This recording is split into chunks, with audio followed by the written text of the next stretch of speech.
हम वृंदावनवासी श्यामाजू के चरण उपासी नित्य विहार रस के भजन में अपनी मन बुद्धि को लगाने वाले वाणी और नाम दो की प्रधानता अपने जीवन में बना ले। परिणाम ऐसा जो आप सोच नहीं सकते वो आपको मिलेगा, पर अन्य संग ना होने पावे, नहीं तो नाम वाणी में निष्ठा नहीं आ पाएगी। अलग अलग भावनाओं के संत भगवान हैं, भक्त हैं, अपनी अपनी भावनाएं आचार्य परंपरा से ठीक से चला जाए तो सिद्धावस्था की प्राप्ति होती है, पर यह समस्त भावनाओं का सिरमौर स्वरूप है। जैसे सर्वम खलमिदम ब्रह्म, तो हमारे यहां शांत रस, फिर दास्य रस, फिर सख्य, वात्सल्य, गोपी, फिर सहचरी। अब हमें जब वृंदावन नित्य विहार रस का भजन करने वाला कोई रसिक मिले, तभी अपनी सर्वनेंद्री देनी है, तभी अपना मन बुद्धि देना है, नहीं तो बस जो हमें गुरु प्रताप से मंत्र मिला है, नाम मिला है, वाणी जी मिली है, उसी में हम अपने हृदय को रमण कराएं, रात दिन एक कर दें। ज्यादा समय नहीं है, पता नहीं किस क्षण मृत्यु आ जाए। यदि लीला गायन श्रवण मनन, अब फिर कोई परवाह नहीं, पक्का मानिए कोई परवाह नहीं, आप चिंता न कीजिए।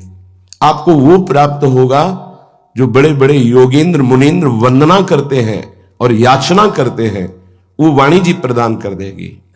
श्रीपाद प्रबोधानंद जी महाराज कह रहे हैं, इसी ठसक में बोल रहे हैं, कह रहे कामम वासो भवतु नरके चेन महानंद कंदैः। कैसी अद्भुत बात कह रहे हैं कि मेरी एक कामना है, ये महा आनंद कंद, कंद कहते हैं मूल को, जो महा आनंद का मूल श्यामा श्याम की लीलाएं हैं, इनका नाम है, इनका मंत्र है, श्रवणेन्द्री बार बार अंदर से इनका पान करती रहे। श्रीमद वृंदावन गुणगणई पूर्यतम ते कर्णरंध्रा। कहीं मुझे वृंदावन का आश्रय मिल जाए और वास मिल जाए और मेरी श्रवणेन्द्री इन वाणियों का गायन श्रवण करती रहे, मुझे अब कोई परवाह नहीं। मेरी एक ही कामना है, प्रियालाल की लीलाओं का श्रवण करना, गायन करना, मनन करना। गीयन्ते वा स्मृति पथ मथो यान्ति वा नान्यथा में मैं श्रवण करूं, गायन करूं, मेरी स्मृति में और कुछ आए ना, तो कामम वासो भवतु नरके।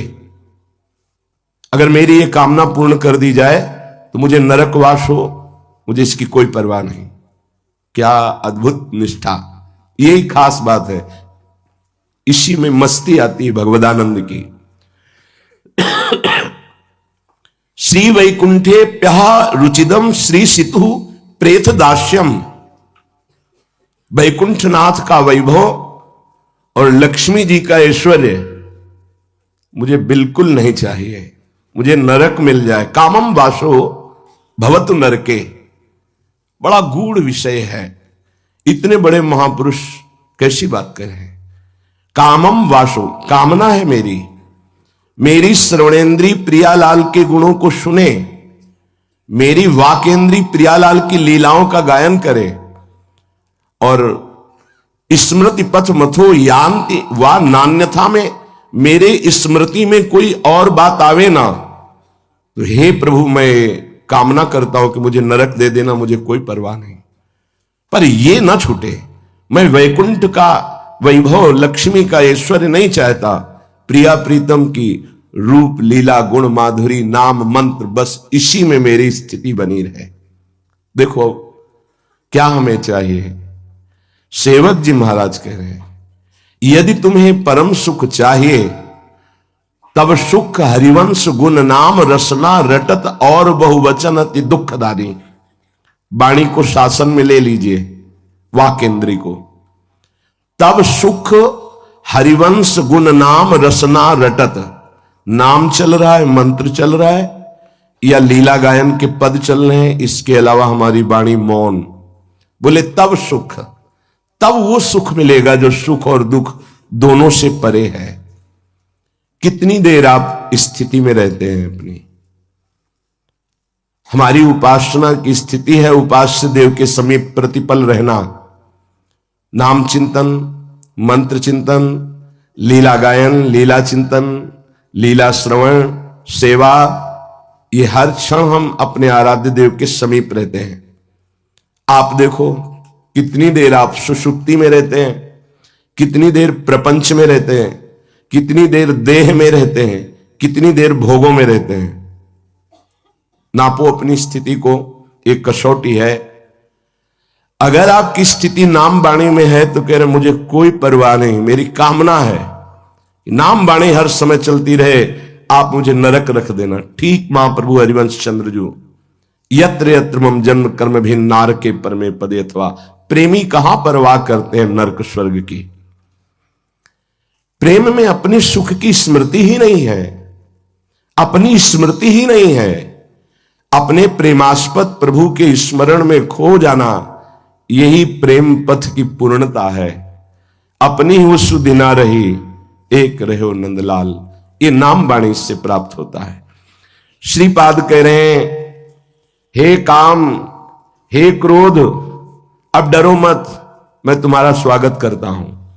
रे काम क्रोध लोभाद ईश्वरदो में भवंतो भवंतो। आ जाओ, तुम्हारा उद्धार कर देंगे। काम, आओ मेरे हृदय में।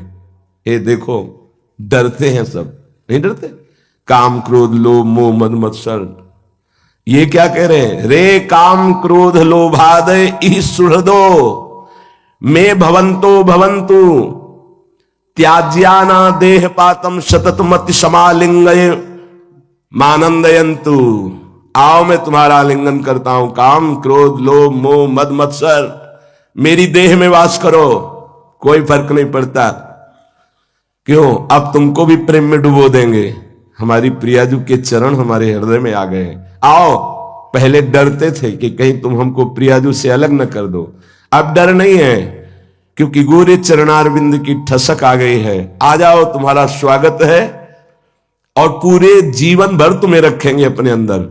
त्याज्याना देह पातम, जब तक शरीर नहीं छूटेगा तब तक तुम्हें कभी निकालेंगे नहीं। और सतत मपि समालिंगय मानंदयंतु, सदैव तुम्हारा आलिंगन किए रहेंगे। काम क्रोध लोभ मोह मद मत्सर, आओ तुम्हें हम प्रेम में डुबो देते हैं।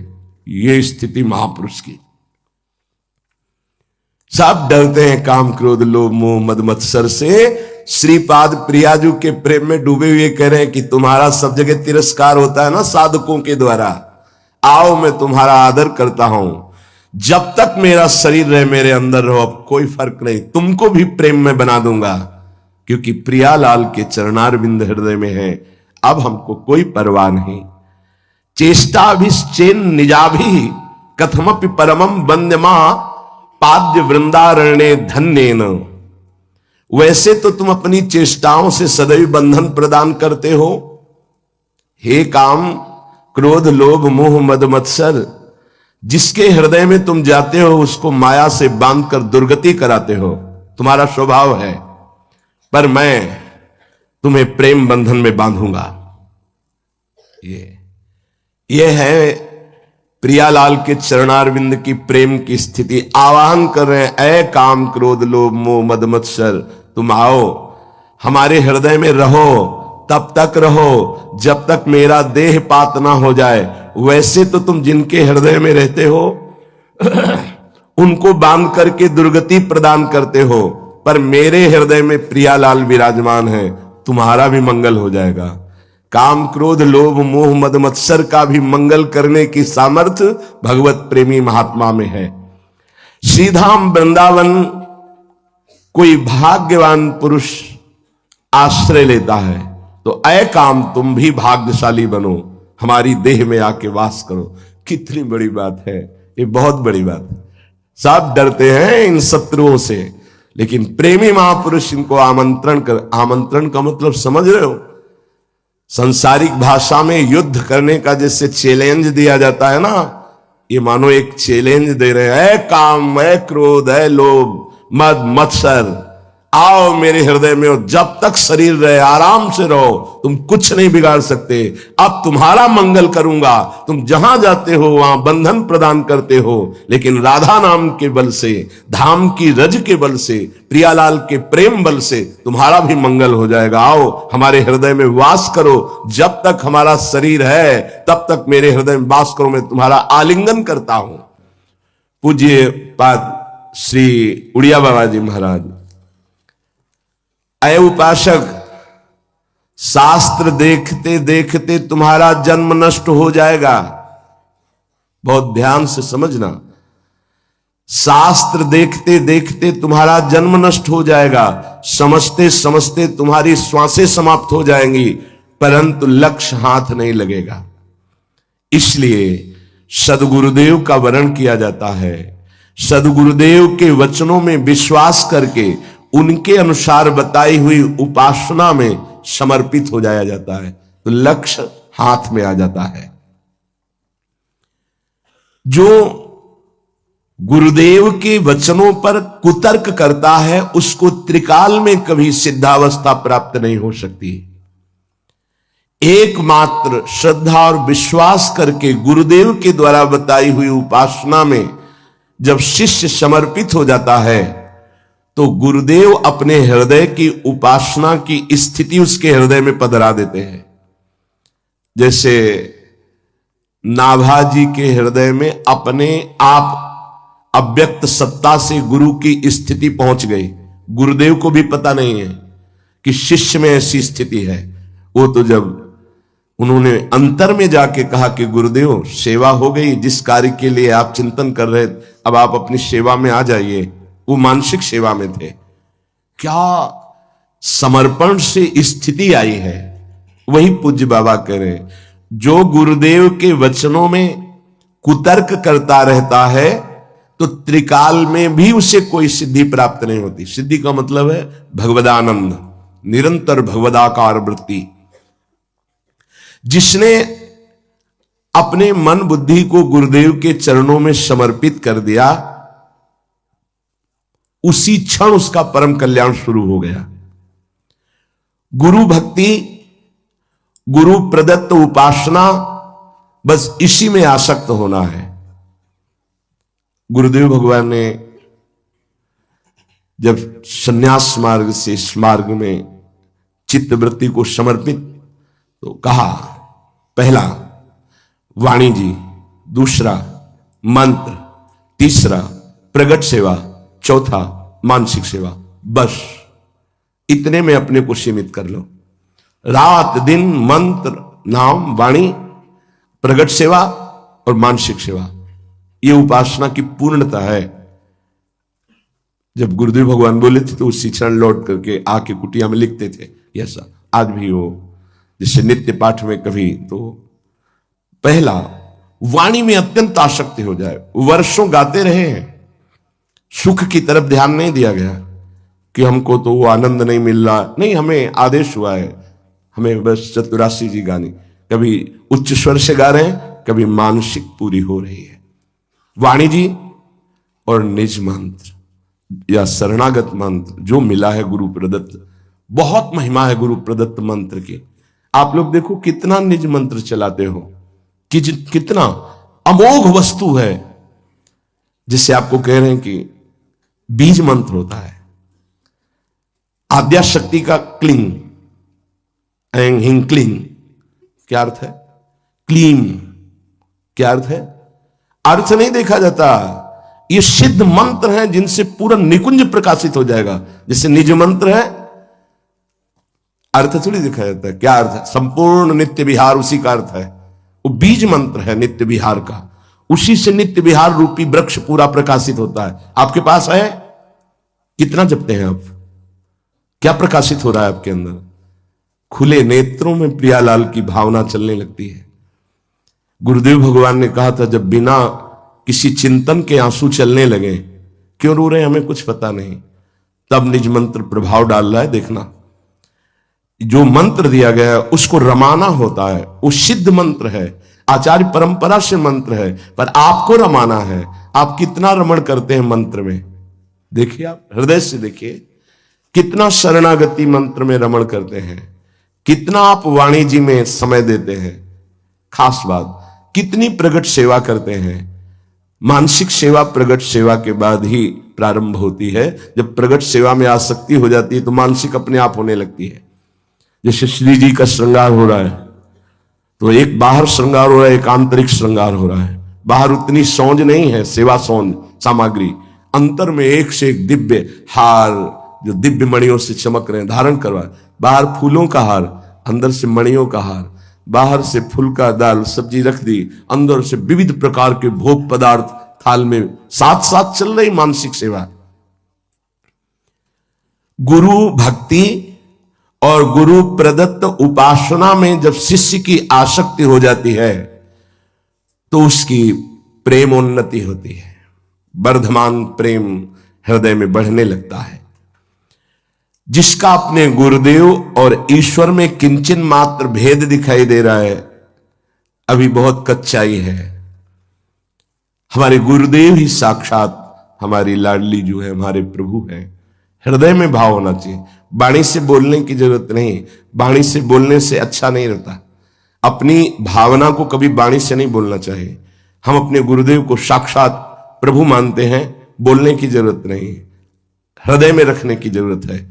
वाणी से तो व्यवहार में कैसे ऐसे ही अंदर से आपका भाव होना चाहिए। वाणी से बोल दिया आप मेरे भगवान हैं और आचरण में बिल्कुल नहीं दिखाई देता कि आप श्रद्धा रखते हैं, किस कोट की, फायदा क्या हुआ? आपका जीवन बताए कि आप गुरुदेव को समर्पित हैं। गुरु और ईश्वर में किंचन मात्र भेद नहीं है। गुरु गोविंद न भेद कराई। प्रारब्धवशात हमारे हृदय में गुरुदेव के वचन, गुरुदेव की चेष्टा प्रतिकूल नजर आवे, हमारी बुद्धि मलिन है, कोई ऐसी घटना घटी, गुरुदेव प्रतिकूल बोल रहे हैं, कठोर बोल रहे हैं, उस समय तुम्हारी श्रद्धा और प्रबल होनी चाहिए, तुम्हारी बुद्धि और पवित्र होनी चाहिए, अभिमान ना जागने पावे, नहीं तो तुम गुरु कृपा से वंचित हो जाओगे। अब वो क्यों धक्का मार के हमें बाहर कर रहे हैं? जीवन उनका समर्पित है। हमारा तन, हमारा मन, प्राण, चलो बाहर निकलो। निकल गए बाहर। अब बाउंड्री से खड़े रो रहे हैं कि आपके सिवा कोई नहीं, आप हमें हमारी सेवा वापस कीजिए जो हम सेवा करते हैं। नहीं नहीं, चलो तुम, हमारा एकांत मन है। नहीं नहीं, अब तो हम नहीं रह सकते, हमारा जीवन ही सेवा है, आप सेवा से हटा देंगे क्या हो? बार बार बार बार फिर चलो। अभिमान की धज्जियां उड़ जाती हैं। हम किंचन मात्र अपने अभिमान का पोषण न करें। गुरु के समीप जो जितना निराभिमानी रहता है उतनी जल्दी उसके अंदर वस्तु तत्व प्रकाशित होती है। अपनी स्वतंत्रता और स्वाधीनता का जो परित्याग करके गुरुदेव के अधीन हो जाता है तो गुरु कृपा शीघ्र ही उसके हृदय में फल को प्रकाशित कर देती है। जिनको ना तो गुरु का सानिध्य प्रगट में प्राप्त है, ना गुरु का निरंतर चिंतन होता है, ना गुरु की प्रगट सेवा हो पा रही है, उनको चाहिए कि गुरु में भाव कर ले, मेरे सब कुछ गुरुदेव हैं, उनकी कृपा से हो जाएगा। अब दूर रह रहे हैं बहुत, ये भाव दृढ़ कर लें, अपने गुरु में अनन्य भाव कर लें, मेरे गुरुदेव हैं, उन्हीं की कृपा से। एक दो भक्तों को देखा है ऐसे वचन। अब अंदर से भी श्री जी वो भाव प्रदान करें, मेरे से तो भजन नहीं होता, मेरे से कोई साधन नहीं होता, पर मेरे गुरुदेव भगवान के सिवा कोई है नहीं। एक ठसक अंदर जिनके बैठ गई, बस वो फिर ये नहीं देखा जाता कि वो कैसा है, इसमें अपनी तरफ से हेतु की कृपा से गुरुदेव उसका मंगल करते हैं। सच्चा शिष्य वही है जो अपने मन और बुद्धि को गुरुदेव को बेच दे। मंत्र गुरुदेव ने दे दिया और बदले में गुरुदक्षिणा दे दी, मन और बुद्धि भगवदाकार। मय्येव मन आदत्स्व मयि बुद्धि निवेश, ये गुरुदक्षिणा नहीं देते। 11-21 रुपया चढ़ाने वाली गुरुदक्षिणा का तो हो सकता है भाव, लेकिन मन और बुद्धि गुरुदेव को दे दिया हमने दक्षिणा में। अब हमारे पास बचा क्या?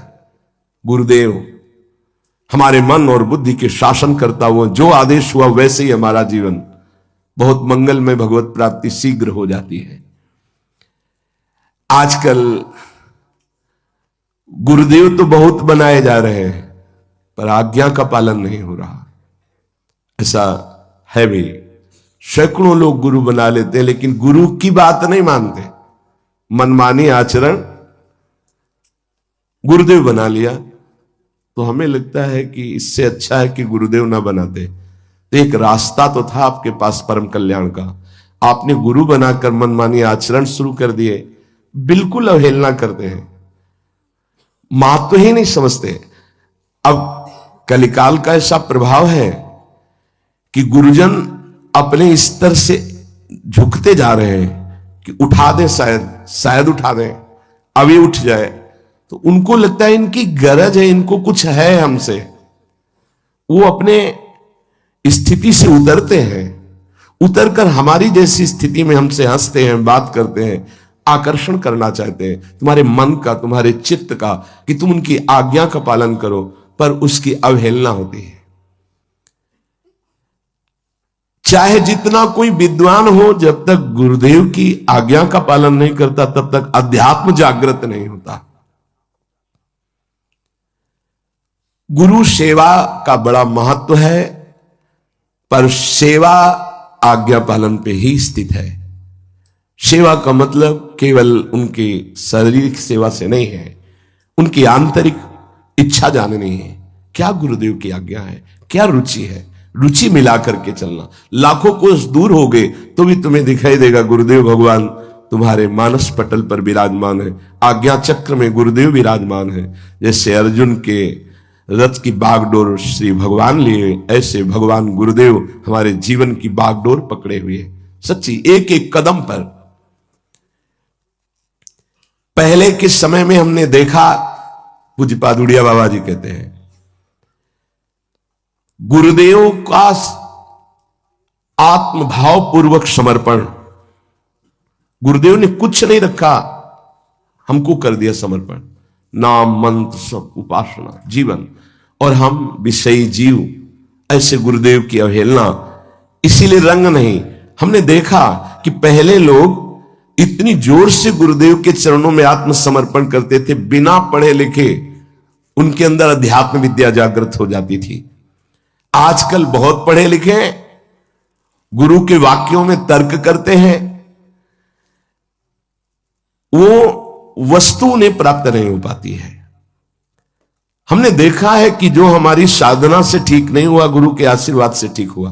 पूज्य पादुड़िया बाबा, जिस दिन से भक्त गुरुदेव की शरण में चला जाता है, उस दिन से उसका नया जन्म माना जाता है। गुरुदेव माता है, गुरुदेव पिता है, गुरुदेव ही हमारे आराध्य देव है। शिष्य की गुरु में आराध्य भावना अगर दृढ़ नहीं हुई, उसने यह समझा कि गुरु साधन है और इष्ट साध्य है, तो वो साध्य को नहीं प्राप्त कर पाता। जब यह भावना हो जाती कि साध्य ही अपना परिचय देने के लिए गुरुदेव के रूप में विराजमान है, जो ही गुरुदेव अंदर से प्रसन्न हुए कि शिष्य गुरु के समान स्थिति को प्राप्त कर लेता है। गुरु धन से जो प्रसन्न होते हैं, भोजन से प्रसन्न होते हैं, वस्त्र से प्रसन्न होते हैं, वो गुरु ही नहीं होते जो अपनी वस्तु प्रदान कर सके। वही गुरु होते हैं जो अध्यात्म की आज्ञा पालन करने वाले पर प्रसन्न होते हैं। गुरु की पहचान बता रहे हैं। कोई बहुत धन दे दिया तो उसको अध्यात्म विद्या थोड़ी मिल जाएगी। अगर सच्चे गुरुदेव हैं तो सिर्फ आज्ञा जो की अध्यात्म की, उसके पालन से होंगे। नहीं तो धनी लोगों को गुरुदेव की कृपा प्राप्त हो जाती है, और जिनके पास धन नहीं उनको गुरुदेव की कृपा कैसे मिलती? धन से, भोजन से, वस्त्र आदि से जो प्रसन्न होते हैं गुरुदेव, वो गुरुदेव ही नहीं। जो अध्यात्म आज्ञा का पालन करने से प्रसन्न होते हैं, वो गुरुदेव भगवान हमारे अंदर अध्यात्म शक्ति जागृत कर देते हैं।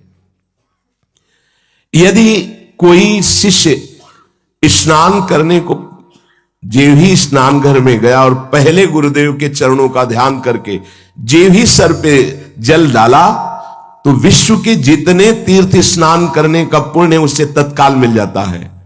सर्वतीर्थावगाहस्य संप्राप्नोति फलम नरः गुरोः पादाम्बुजो स्मृत्वा जलम शिरसि धारयेत्।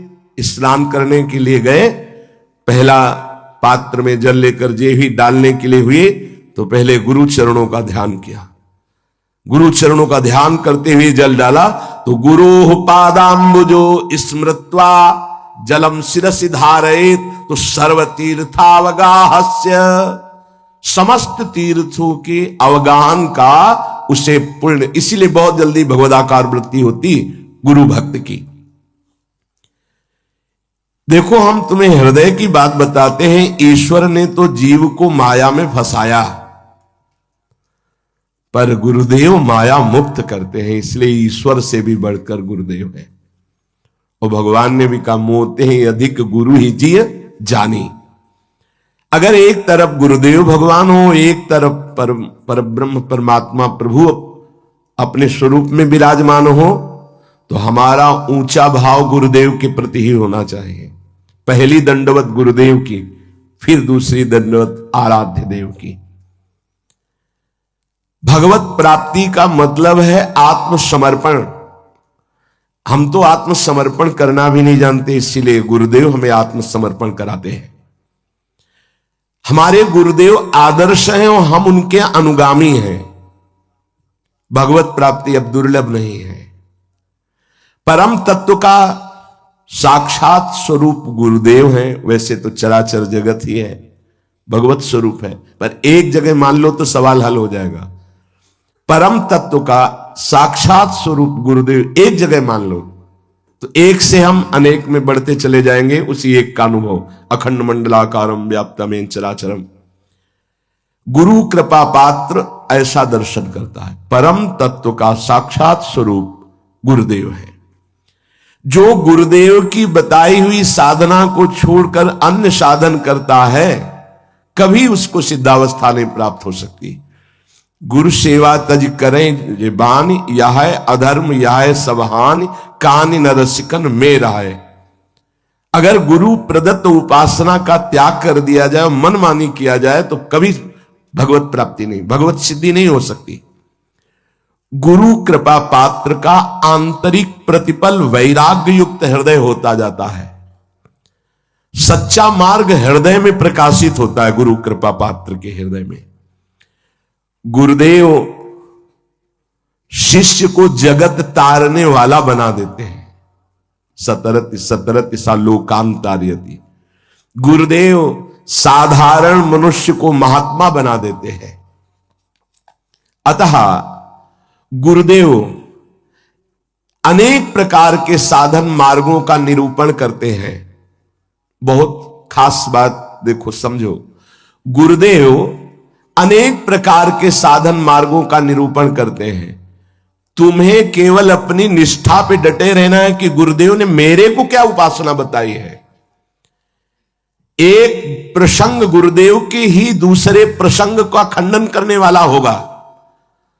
शिष्य को कभी शंका नहीं करनी चाहिए।